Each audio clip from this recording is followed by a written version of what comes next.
that new music? New Fox playoff music? Yeah, that's brand new. That's awesome. I just composed that. Groovy. Wonderful third quarter Suns Clippers.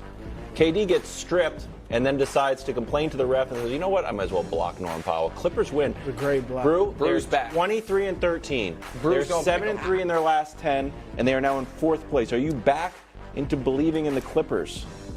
When did I ever leave? Go Clips! Yeah, I know it. There we go. We are back. We're early in Michigan, Washington. Donovan Edwards gone. Michigan wins this one 34-13. Greg Jennings told me yesterday to place a sizable bet on Washington because it might be a blowout. He's a Michigan man. He Michigan never guy. would But say Greg, that. He I was took that talking to the some bank. Washington stuff, though. I never heard that. He Greg. thought you it'd and be I a had game. Michigan the whole Well, check my FanDuel account. It's not pretty. I did the Washington blowout, Greg. Darn it. Weird.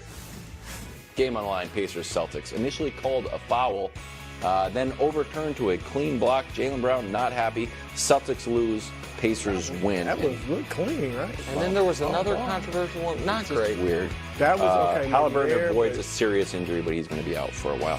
That's weird and wonderful from Thank the God he national avoided pastime. Tyreek's legs, most dangerous weapon in football, hands up for debate.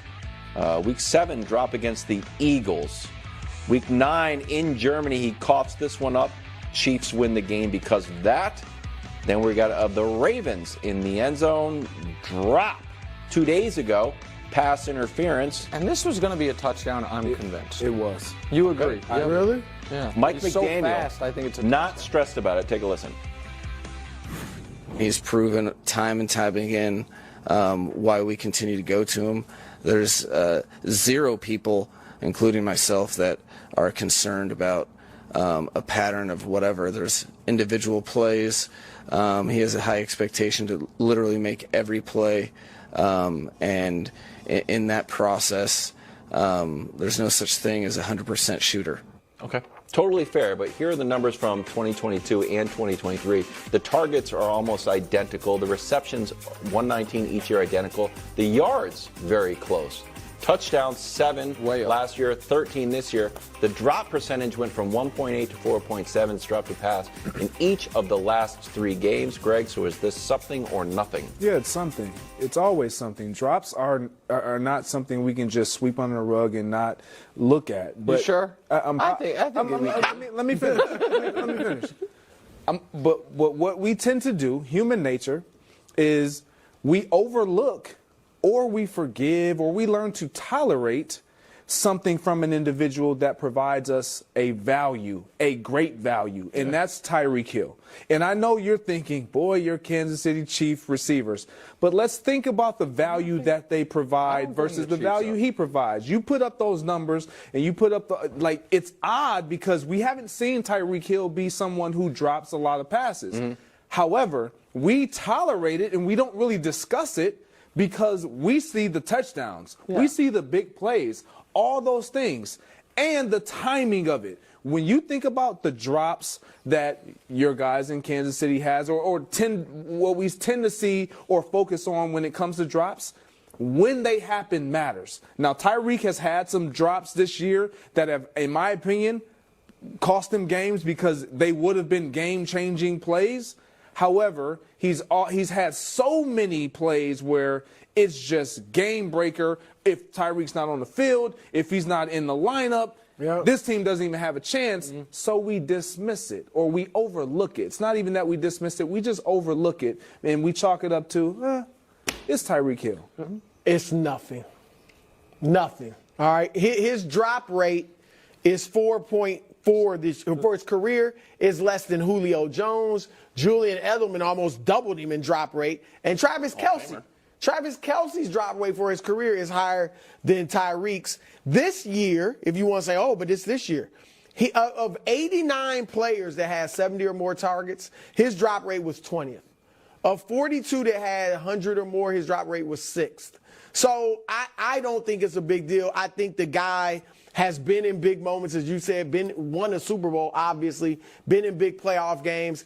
And as you said, we do overlook the occasional drop because of what he brings. And it's not Josh Allen. It's not the equivalent of saying let's overlook Josh's interceptions, right? It's far fewer interceptions in that comparison. I totally agree with that. He does so much but for them. I looked at this question very differently than you did, and maybe differently than you did. I don't think anyone is questioning, man, Tyreek Hill overrated because of this? Tyreek Hill, more problem than solution? No, Tyreek Hill is one of the greatest players of his era or of any era. I look at this question as this. What about Saturday night? What about in this game is the fact that Tyreek Hill dropped what I believe, I'm sure he believes because he believes in himself, sound like you believe as well, dropped the game-tying touchdown. Yes. In the most recent game they played, here was the sequence. I drop a pass that could have tied the game. The next play, Tua throws me a hospital ball that almost puts me in the hospital. And then I'm not on the field because of it. The next play, he throws in double coverage to Chase Claypool. But who lost that game? The narrative around that game is who lost it. Well, the narrative is that the Tua decision lost them the game. But I would listen. That wasn't my narrative. No, I know, but that's the narrative that Tua. That is the narrative. So here's what I'm trying to ask you, Greg. I mean, because I think you hold the best player to a higher standard. Let me just ask you this quickly: are drops mental at times? Yeah, absolutely. Okay, so that's why I think it is something. Because I'm telling you, if Saturday night, in negative 15 degrees, when the narrative for everyone going into the game is the Chiefs got the dropsies, the Dolphins have the all-star receivers, if on one of those early passes Tyreek drops it, that can change mentalities and change a lot of fortunes. So that's what he just did? What? He planted a negative seed in Tyreek's head. Tyreek don't watch this. That's exactly what he did. It's going to get around. That's exactly what he did. He threw all this superlatives. And the Chiefs are the ones with the drops. And it's going to be 15 below. It is.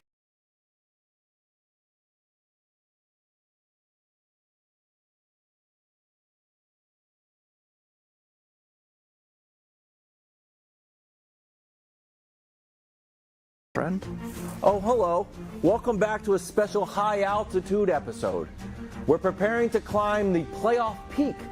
But right now, we're going to take a moment to look back at the regular season and see who's climbing, who's falling, and who's stalling on the most treacherous quarterback ranking in all of sports. Take my hand, come with me. It's time to ascend the regular season summit of Mahomes Mountain. Here I go. I gotta go this way. Ready to go now. Wrong way. Oh, my goodness. I can't believe I got mad at you 10 minutes ago, Wilds. I can't believe it. Shame on me. I apologize. But that intro is correct. 35 minutes from now, we will do the playoff quarterbacks only. Little context here. This is now essentially the starting quarterbacks we have left going into next year. So their red or green indications are how if they have risen or fallen based on their preseason rankings, and all the injured starting quarterbacks are back, all the backups are out. Off the mountain, guys who were on it at the beginning of last season. Tough one. All these guys are off, and I think only 2 of them are going to be week 1 starters next year. Greg's guy, Danny Dimes.